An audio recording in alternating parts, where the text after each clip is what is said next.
Je m'appelle Camille, je suis diplômée en architecture et aujourd'hui je vais vous parler de l'impact de la filière porcine sur le territoire breton.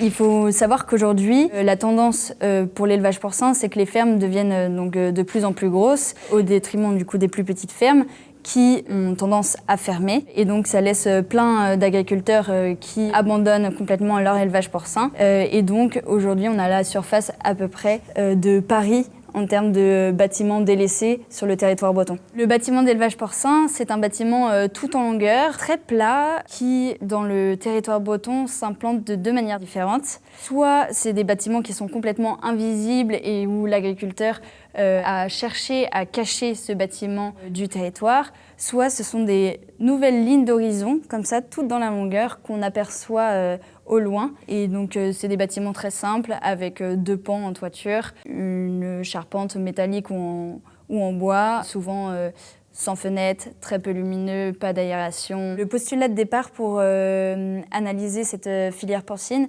c'était donc d'étudier le territoire breton dans sa globalité, donc étudier ses spécificités. Donc les milieux beaucoup plus bocagés, par exemple dans le centre-Bretagne, les endroits où l'agriculture intensive a pu prendre beaucoup plus sa place. Étudier ces milieux-là, étudier comment l'élevage porcin s'était intégré dans ces territoires et avait transformé les paysages, l'économie, l'agriculture dans sa globalité. Et après, le deuxième projet, c'était plus d'étudier vraiment le bâti de ces filières porcines, donc les délaissés de cette filière, pour savoir qu'est-ce qu'on fait de ces bâtiments par milliers qui tombent en désuétude sur le territoire. Je pense qu'aujourd'hui, on a déjà tellement construit, tellement surconsommé qu'il faut évidemment s'arrêter. Et il est primordial de faire avec le déjà là. Et donc on a fait en sorte de proposer quelques solutions, quelques réponses de réhabilitation qui peuvent être du coup appropriables par tous les agriculteurs, les futures installations. On est allé voir des agriculteurs, agricultrices pionniers sur le territoire breton et qu'on a décidé de développer 3 filières non exhaustives, adaptées, appropriées à ce territoire. Donc c'était évident pour nous qu'on allait continuer à travailler sur l'élevage porcin. On a du coup réhabilité 3 bâtiments à destination d'élevage porcin, tout en développant du coup un élevage plein air, un élevage dit d'expansion, où donc c'est les cochons qui sont en totale liberté sur des hectares, comme on peut trouver au Pays Basque par exemple, et un élevage dit semi-intensif, qui reste beaucoup moins condensé et beaucoup plus ouvert que ne l'est aujourd'hui les cochons dans un bâtiment. En fonction de ces 3 types d'élevage différents, on a réhabiliter le bâti de manière différente. La seconde filière qu'on a souhaité développer, c'était la filière bois, parce qu'il y a beaucoup de bocage dans le territoire breton et aussi beaucoup de zones qui ne sont plus du tout bocagères aujourd'hui et qui l'étaient avant, dû à l'agriculture intensive.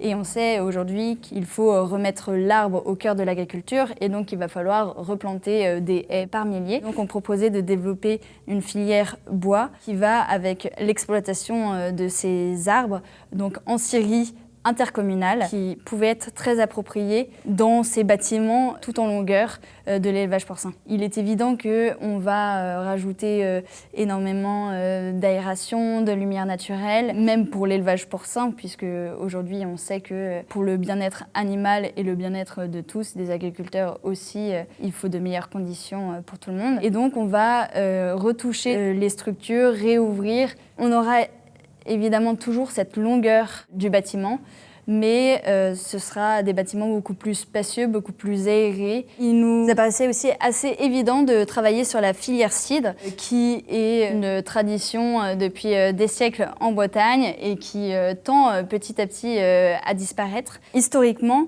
les pommiers et les champs de pommes étaient près des villages et servaient vraiment à délimiter le village de son territoire. On trouvait que c'était une thématique assez intéressante à reprendre pour potentiellement proposer à remettre ces exploitations de pommiers le long des zones urbaines pour essayer de limiter l'étalement urbain et de créer comme une lisière entre les zones urbaines et les zones rurales, agricoles. Après, l'exploitation donc, de ces pommes était très appropriable et peuvent complètement rentrer dans les bâtiments d'élevage porcin. L'horizon désirable en 2050, pour nous, c'est de voir un fourmillement de plein de petites choses, plein de petites voies rurales, de diversité, de biodiversité, de biomasse. En fait, c'est un fleurissement de plein de choses. Pour faire projet, il faut aller sur le territoire, aller à la rencontre des habitants, du vivant et de ses composantes.